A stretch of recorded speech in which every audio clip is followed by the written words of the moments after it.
ओम नमः सिद्धेभ्यः। ओम नमः सिद्धेभ्यः। ओम नमः सिद्धेभ्यः। नमो अरहन्ताणं नमो सिद्धाणं नमो आयुर्याणं नमो वज्रायाणं नमो लोये सौवसाहुनं प्रज्ञा सा स्मरति धिया तव शिरस्तद्यन्नतं ते पदे जन्मादः सफलं परं भवभिधि यत्राश्रिते ते पदे माङ्गल्यं च सयोरतस्तव मते गिरिशैवया त्वास्तुते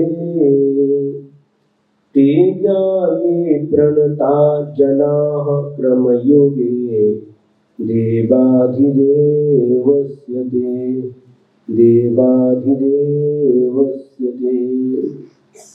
केवल पंच परमेश्वरी भगवान की, 24 तीर्थंकर भगवान की, एलोरा के मूल नायक देवादिदेव श्री पार्श्वनाथ भगवान की जय।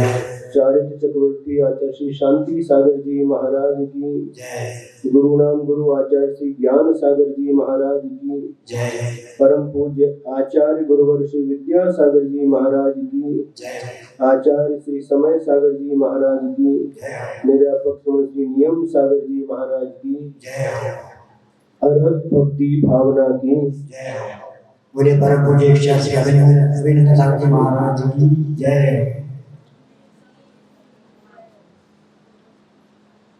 आज की भक्ति का नाम है अरहत भक्ति।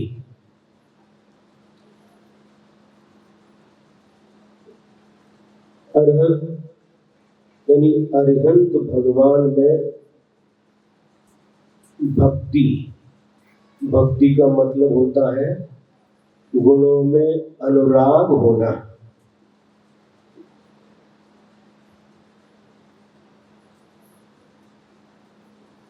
जिसकी हम भक्ति कर रहे हैं उन पूज्य पुरुषों के गुणों में अनुराग होने का नाम भक्ति है। और वह भक्ति भावों की विशुद्धि के लिए और भावों की विशुद्धि के साथ की जाती है। भगवती आराधना ग्रंथ में 4 प्रकार के अनुराग बतलाए गए हैं। पहला भावानुराग, दूसरा प्रेमानुराग, तीसरा अस्थि मज्जानुराग और चौथा धर्मानुराग।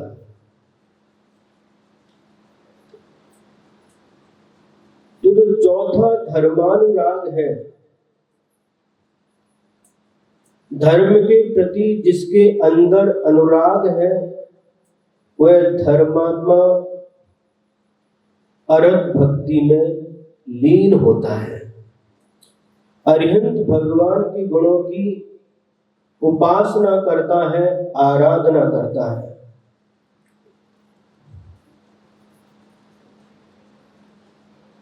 अभी आपके सामने जो मंगलाचरण किया वह आचार्य श्री समंत भद्र स्वामी, जिन्होंने रत्न करंडक श्रावकाचार्य ग्रंथ की रचना की, उन्होंने 24 भगवान की स्तुति के रूप में बृहद स्वयंभू स्तोत्र की रचना की। और एक ही बार रचना नहीं की, तीर्थंकर भगवान 24 तीर्थंकर भगवान की उन्होंने 2 बार रचना की। जो पहला स्तोत्र स्वयंभू स्तोत्र उसे सभी लोग जानते हैं, लेकिन दूसरा भी है, उसका नाम है स्तुति विद्या। स्तुति विद्या में 24 तीर्थंकर भगवान की भक्ति करने के उपरांत उन्होंने लिखा कि हे देवादिदेव, बुद्धि वही है जो आपका स्मरण करे, आपका ध्यान करे, और मस्तक वही है जो आपके चरणों में नत रहे। जन्म वही श्रेष्ठ है और वही जन्म सफल है जिसमें संसार परिभ्रमण को नष्ट करने वाले आपके चरणों का आश्रय लिया है। पवित्र वही है जो आपके मत में अनुरक्त है, और वाणी वही है जो आपकी स्तुति करे, और बुद्धिमान पंडित वही है जो आपके युगल चरणों में नतमस्तक रहे। उन्होंने लिखा कि मुझे भी एक व्यसन है, व्यसन शब्द का उपयोग किया, और हे भगवान मेरा व्यसन है सिर्फ आपकी स्तुति करने का, आपकी भक्ति करने का। अरिहंत भगवान में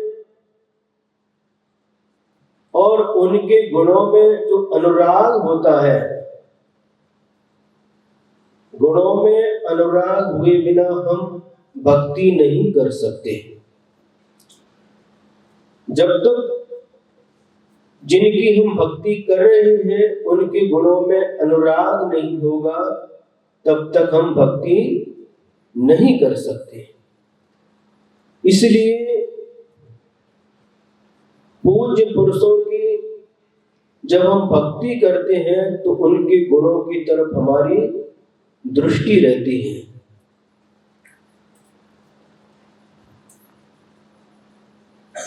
और उन गुणों को हम दृष्टि में रख करके जब भक्ति करते हैं तो हमारी भावना क्या रहती है? हम भगवान की भक्ति करें तो क्यों करें? भगवान की भक्ति करने का क्या कारण है? किस लिए भगवान की भक्ति करें? तो कहा वंदे तद्गुण लब्धये। हे भगवान, आपके अंदर जो गुण है उन गुणों की प्राप्ति करने के लिए मैं आपकी भक्ति कर रहा हूं, आपकी वंदना कर रहा हूं, आपको नमस्कार कर रहा हूं। और मुझे कुछ भी नहीं चाहिए। आपके अंदर जो गुण है वह गुण रूपी संपत्ति की प्राप्ति मुझे हो। मुझे अब कोई भौतिक वस्तु की आकांक्षा नहीं है। सम्यक दृष्टि जीव भी अरिहंत भगवान की भक्ति करता है, उस समय एक उसके मन में भाव रहते हैं। वह किसी भौतिक वस्तु की आकांक्षा लेकर के भगवान की भक्ति नहीं करता, किंतु भगवान के गुणों की प्राप्ति करने के लिए, स्वयं भगवान बनने के लिए भगवान की भक्ति करता है। जो अरिहंत भगवान की भक्ति करता है, एक दिन वह अरिहंत भगवान की भक्ति उस भक्त को भी अरिहंत बना देती है।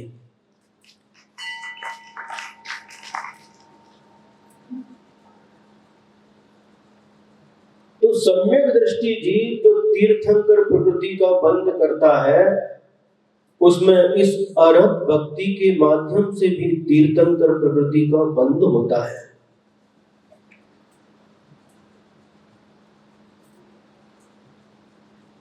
और अरिहंत भगवान की वह भक्ति में ऐसा तल्लीन हो जाता है, भगवान के गुणों में ऐसा लीन हो जाता है कि उसकी दृष्टि में कोई दूसरी वस्तु नहीं आती है। अपने गुरुदेव आचार्य श्री विद्यासागर जी महाराज, उनका प्रतिदिन, जब से हमने देखा, प्रतिदिन का यह कार्य था, प्रातः काल भक्ति करके, सामायिक पाठ और स्वयं स्तोत्र का पाठ करते थे। और इसके बाद भक्ति होने के बाद जंगल जाकर के वापस आते थे। उस समय नंदीश्वर भक्ति और पंच महागुरु भक्ति, ये 2 भक्तियां पढ़ते थे। दोपहर में इरियापद भक्ति होती थी, आचार भक्ति होती थी। तो ये प्रतिदिन उनका काम था, प्रतिदिन का उनका ये उपक्रम था, चाहे बिहार हो, सर्दी हो, गर्मी हो, इतना उनका प्रतिदिन का एक कार्य था। सन 2005 में जब बीना बारा में चातुर्मास हुआ और उस समय से गुरुदेव ने स्वयंभू स्तोत्र का पाठ 3 बार प्रारंभ कर दिया। सुबह तो करते ही थे, दोपहर में सामाय के पहले या फिर सामाय के बाद, और शाम को भी सामाय के पहले स्वयंभू स्तोत्र के माध्यम से 24 तीर्थंकर भगवान की स्तुति करते थे। और उसके साथ 3 बार नंदीश्वर भक्ति पढ़ते थे।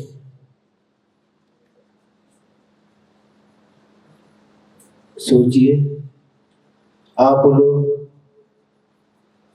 जब किसी चुल्लक महाराज जी के पास में जाते हैं, उनको क्या करते हैं? इच्छामी बोल करके नमस्कार करते हैं।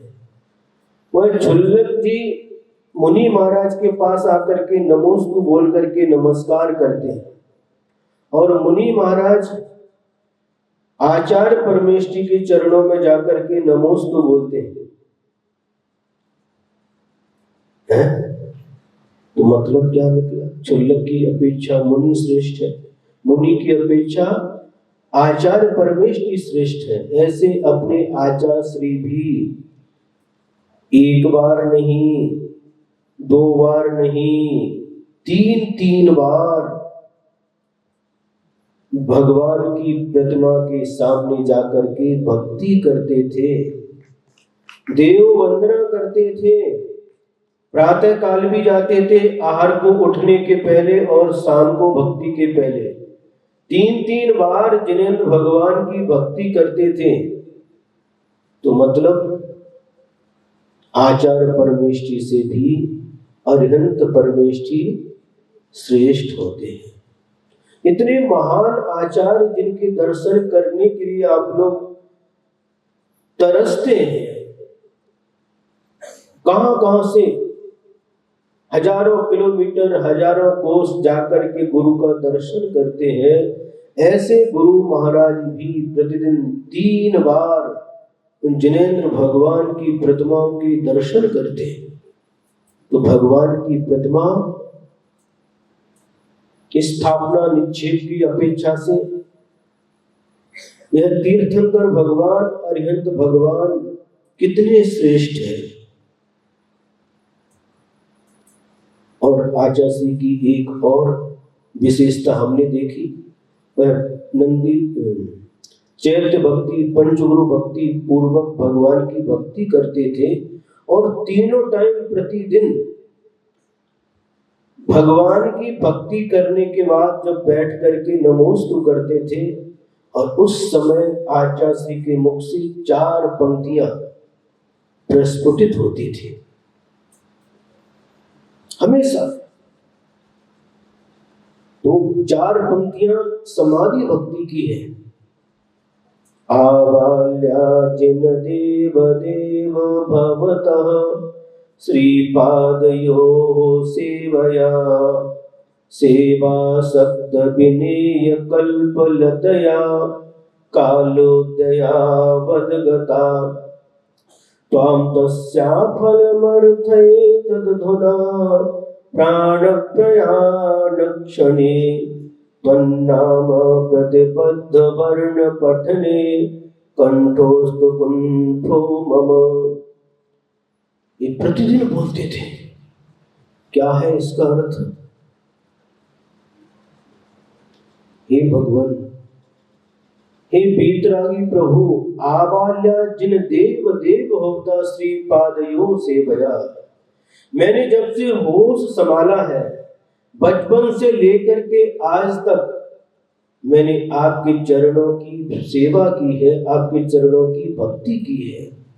और सुनते हैं आपके चरणों की भक्ति कल्पलता के समान कल्प वृक्ष के समान मनचाही वस्तु को देने में समर्थ है। लेकिन आज तक मैंने उस भक्ति के फल में आपसे कुछ मांगा नहीं। बचपन से लेकर के आज तक मैंने आपके चरणों की भक्ति की है, लेकिन उसके फल के रूप में आज तक कुछ मांगा नहीं। लेकिन आज मैं मांग रहा हूं। क्या मांग रहा हूं? हे भगवान, प्राण प्रयाण क्षणे, जिस समय मेरे प्राण इस शरीर को छोड़ करके निकले, उस समय हे भगवान आपका नाम लेने में मेरा कंठ अवरुद्ध न हो जाए।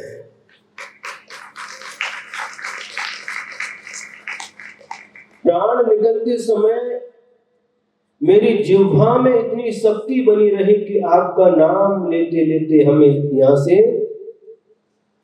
विदा हो जाए और मुझे कुछ नहीं चाहिए। समझ रहे हैं?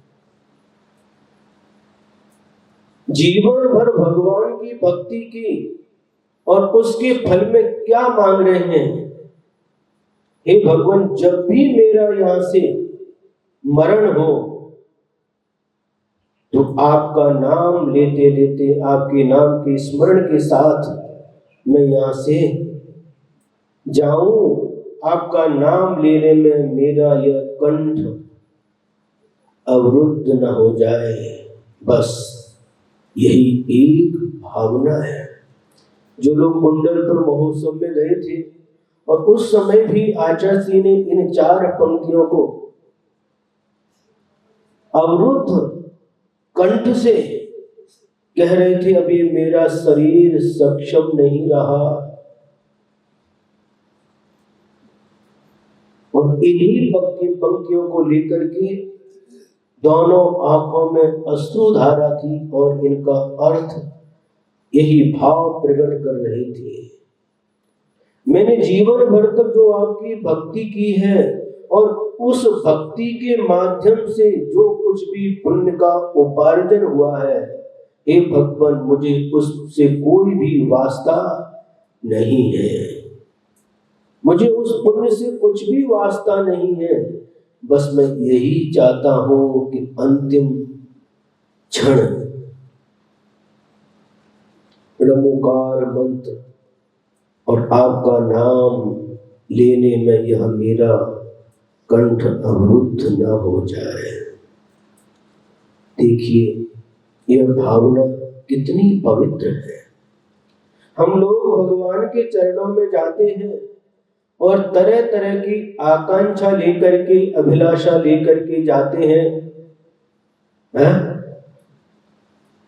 तो यह वास्तव में सच्ची भक्ति नहीं है। भगवान से कुछ मांगने की आवश्यकता नहीं है। भगवान की भक्ति करने वाला सब कुछ पा लेता है। लोगों के मन में यह प्रश्न रहता है कि बीतरागी भगवान तो कुछ देते नहीं, इसलिए हम सरागी देवों के पास जाते हैं। वो देते हैं क्या? देते हैं तो लेकर के आओ, लेकर के आओ।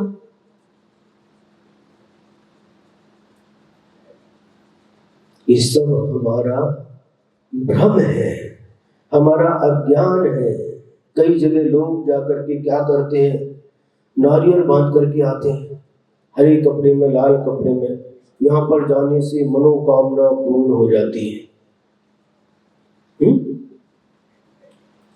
मनोकामना पूर्ण होती है? हाँ महाराज, हमारी मनोकामना पूर्ण हुई है तो ठीक है। हम आपको एक बात कहते हैं, एक मनोकामना और करो हमारी तरफ से। नारियल एक नहीं, 4 नारियल बांध करके आओ और मनोकामना करके आना कि नरेंद्र मोदी के बाद अगला प्रधानमंत्री मैं बनूं। और यदि आपकी यह मनोकामना पूरी हो गई तो मैं भी मानूंगा। क्योंकि मनोकामना पूर्ण होती है तो कोई भी मनोकामना पूरी होगी।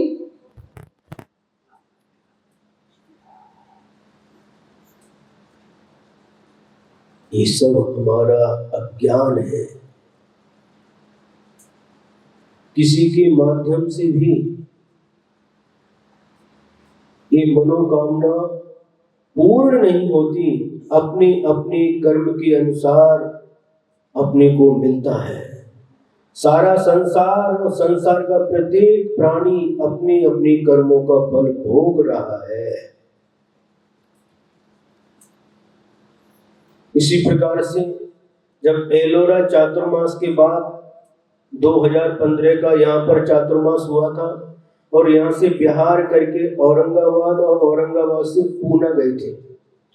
चिंचवड़ में लगभग 1-1.5 किलोमीटर पर किसी श्रावक के घर में आहार हुआ और आहार होने के बाद में वहां से निकलने लगे तो वहां पर एक पर्दा था, छोटी सी खिड़की जैसी थी, वो पर्दा था।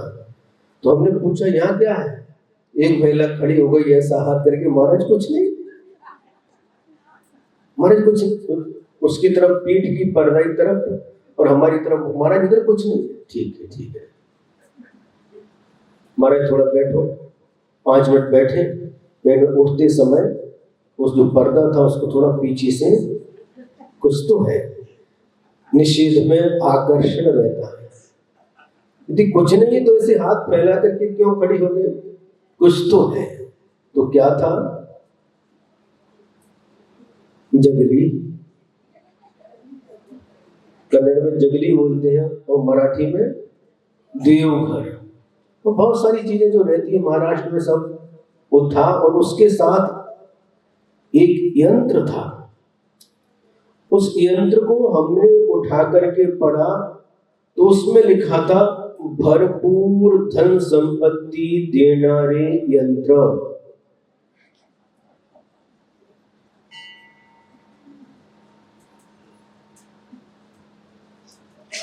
हमने पूछा कहाँ के हैं? शायद अक्कलकोट में गांव है, अक्कलकोट ऐसे कुछ नाम बताया। वहां पर है, वहां पर उनकी खेती है। कितनी खेती? 20 एकड़ खेती है। यहाँ पर ये काम करते, वो काम करते। ठीक, ये काम करने की क्या आवश्यकता है?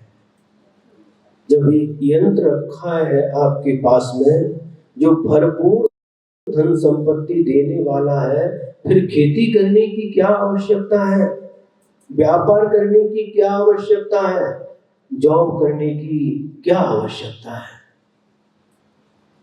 जब यंत्र ही भरपूर संपत्ति दे रहा है तो फिर भोग भूमि की तरह, भोग भूमि के लोग कोई काम नहीं करते। कल्प वृक्षों के माध्यम से सब कुछ उनको प्राप्त हो जाता है। आराम से रहो, इस सब झंझट में क्यों पड़े हो?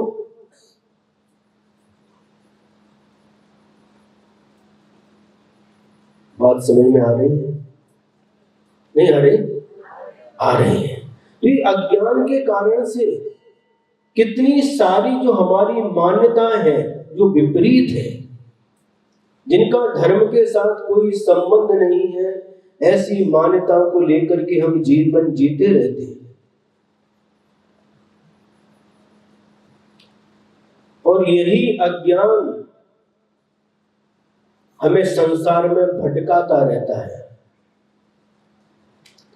इसी अज्ञान के कारण से हमें जो करना चाहिए वह नहीं करते और जो नहीं करना चाहिए उसी कार्य को करने में अपना चित्त लगाते हैं।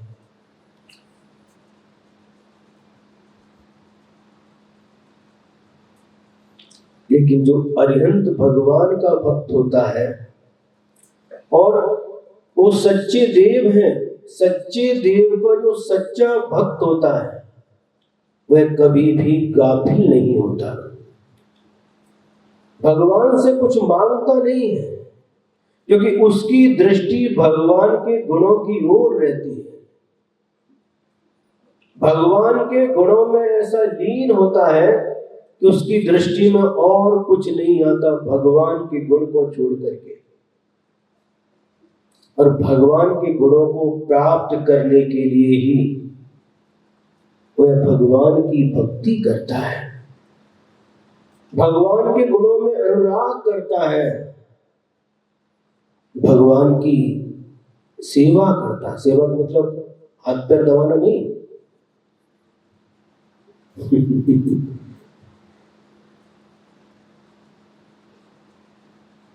इस अरहत भक्ति के माध्यम से भी तीर्थंकर प्रकृति का बंध होता है।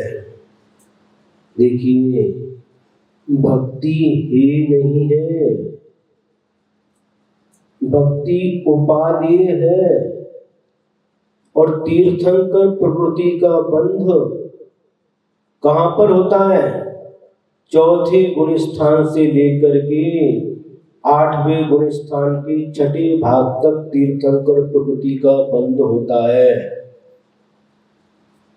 चौथे गुण स्थान करती असंयम सम्यक दृष्टि जीव, पंचम गुण स्थान में संयम संयमी जीव, और 6ठे गुण स्थान से लेकर के 8वें गुण स्थान के 6ठे भाग तक के मुनि महाराज भी तीर्थंकर प्रकृति का बंध करते हैं। मुनि महाराज भी अरिहंत भक्ति करते हैं, आचार्य महाराज भी अरिहंत भक्ति करते हैं, और उपाध्याय महाराज भी अरिहंत भक्ति करते हैं।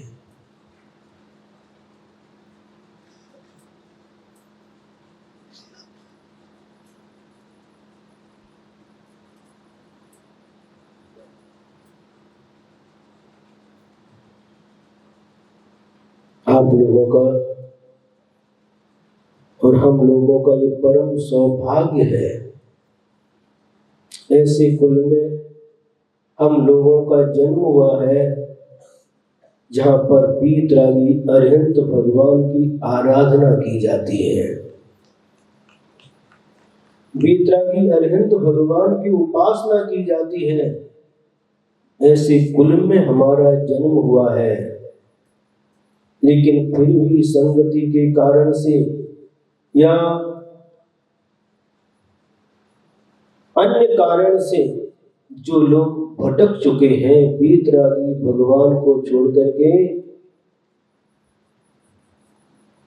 इधर उधर भटक रहे हैं, भगवान से प्रार्थना करते हैं, वह भी हे भगवान, आपकी जो वीतरागता है उस वीतरागता से प्रभावित होकर के आपका ही आश्रय है।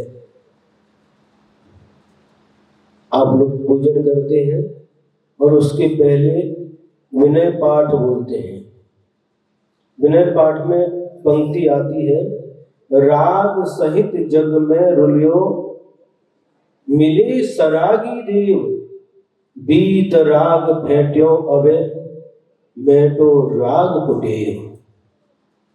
कित निगोद कित नार की, कित त्रियंच अज्ञान, आज धन्य मानुष भयो, पायो जिनवर धान। राग सहित जग में रुलो, अनादि काल से राग के साथ हम संसार में रोते आए। मिले सरागी देव, सरागी देवी देवताओं की आराधना करते करते आज तक संसार में रोते आए हैं। बीत राग भेट्यो अब, हे भगवान, आपकी भक्ति करने से मुझे उस बीत रागता की प्राप्ति हो, बीत रागता की प्राप्ति हो, और अनादिकालीन यह राग मेरा नष्ट हो जाए। इस संसार में अनंत अनंत निगोद जीव है, कित निगोद कित नारकी, कितने सारे नारकी हैं, कित त्रियंच अज्ञान, और कितने सारे त्रियंच प्राणी हैं जो अज्ञान के साथ जीवन जी रहे हैं। आज धन्य मानुष भयो, आज मैं धन्य हूँ, मुझे मनुष्य पर्याय प्राप्त हुई है, और पायो जिनवर धान, और जिनेन्द्र भगवान की शरण हमको प्राप्त हुई है, पंच परमेष्टि की शरण हमको प्राप्त हुई, इसलिए हम बहुत सौभाग्यशाली हैं, बहुत सौभाग्यशाली है। और ये भक्ति कैसी भक्ति होना चाहिए? उसी विनय पाठ में लिखा, तुम बिन मैं व्याकुल भयो, जैसे जल बिन मीन, जन्म जरा मेरी हरो, करो मोह स्वाधीन। जिस प्रकार से जल के बिना मछली व्याकुल हो जाती है, उसी प्रकार हे भगवान आपके बिना मैं व्याकुल हुआ हूं। जन्म जरा मेरी हरो, और मुझे कुछ नहीं चाहिए कि जन्म जरा और मृत्यु का मेरा नाश हो। अब पूछिए मन से, क्या वास्तव में जैसे जल के बिना मछली तड़पती है, इस प्रकार के भाव कभी मन में आते हैं? जिस दिन भगवान की भक्ति नहीं की, भगवान के दर्शन नहीं हुए, इस प्रकार के मन में भाव उत्पन्न होते हैं? अपने अपने मन से पूछिए। एक एक क्षण यदि हमारा प्रभु की भक्ति में निकलता है तो वह क्षण बहुत महत्वपूर्ण होता है। एक एक क्षण, एक एक समय जो हमारी भगवान की भक्ति में निकलता है, भगवान के गुणों के चिंतन में निकलता है, भगवान के गुणों की स्तुति करने में निकलता है, भगवान के गुणों की वंदना करने में निकलता है, भगवान को नमस्कार करने में निकलता है, वह क्षण बहुत महत्वपूर्ण होता है। उस समय प्रातःकाल पड़ा था, मन वचन काय जब शुभ रहते हैं तो उस समय पुण्य कर्म का आश्रय होता है, शास्त्र से पुण्य कर्म का आश्रय होता है, अपने आप होता है, मांगने की आवश्यकता नहीं होती। एक स्थान पर शायद कल्याण मंदिर स्तोत्र में उन्होंने कहा, आचार्य ने कहा कि जो व्यक्ति भगवान के सामने जाकर के कुछ याचना करता है, कुछ मांगता है, वह व्यक्ति उस व्यक्ति के समान है जो गर्मी के समय पैदल यात्रा कर रहा है और सामने एक झाड़ मिला, पेड़ मिला और उससे जाकर के कहता है कि मैं बहुत थक गया हूं, मुझे बहुत गर्मी लग रही है, हे झाड़ मला सावली दिया। क्यों? हे झाड़ मला सावली दिया। उस व्यक्ति को आप क्या कहेंगे? बोलो, है? हुच्च,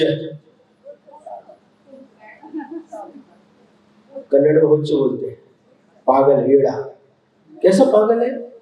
अरे झाड़ के नीचे गया तो अपने आप सावली मिलेगी, मांगने की क्या आवश्यकता है? उसी प्रकार से जिनेंद्र भगवान की भीतरागी भगवान की भक्ति करता है, अपने आप सब कुछ उससे जो साधस्य पुण्य कर्म का बंध होता है, अपने आप सब कुछ मिलता है, मांगने की कोई आवश्यकता नहीं होती। जो जिनेंद्र भगवान का सच्चा भक्त होता है, भगवान से कभी कुछ मांगता नहीं, क्योंकि भगवान का भक्त होता है, भिखारी नहीं। मांगने वाला कौन कहलाता है? भगवान की भक्ति करने वाला भक्त सच्चा भक्त होता है और मांगने वाला भिखारी होता है। जिनेंद्र भगवान का भक्त कभी भिखारी नहीं होता, वह तो उनके गुणों में अनुराग रख करके की भक्ति में अपना समय निकालता है। इस प्रकार से कितना टाइम? हाँ, समय हो गया, 4:40 हो गए, इतना ही पर्याप्त है। हम सबके जीवन में भी इसी प्रकार से अनंत भगवान की भक्ति करने का अवसर बार बार प्राप्त होता रहे। कब करना अनंत भगवान की भक्ति? पर्युषण पर्व में 10 दिन भक्ति करो, 355 दिन नहीं। जिने भक्तिर दिने दिने सदा मेस्तु भवे भवे। क्या कहा दर्शन पाठ में? जिन्हें भक्तिर, हे भगवान जिनेंद्र भगवान में मेरी भक्ति हो, जिन्हें भक्तिर जिनेंद्र भगवान में मेरी भक्ति हो। जिन्हें भक्तिर 3 बार कहा, जिनेंद्र भगवान में मेरी भक्ति हो। कब? दिने दिने, प्रतिदिन। सदा मेस्तु, सदा हो, हमेशा हो, निरंतर हो। सदा मेस्तु भवे भवे, भव भव में, जन्म जन्म में जिनेंद्र भगवान में मेरी भक्ति रही। इसी भावना के साथ जे बोलो महावीर भगवान की, आचार्य गुरुवर श्री विद्यासागर जी महाराज के।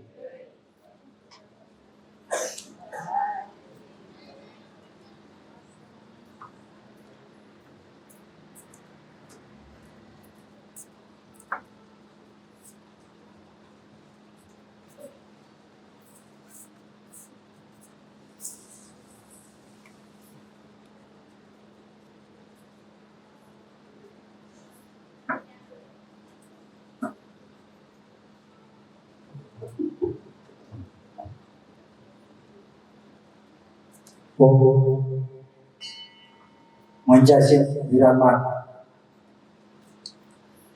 करुणा सागर दया के मूर्ति परम पूज्य ऋषभ सागर जी महाराज जी के पावन चरणों में हम सभी की ओर से नमोस्तु निवेदित करते हुए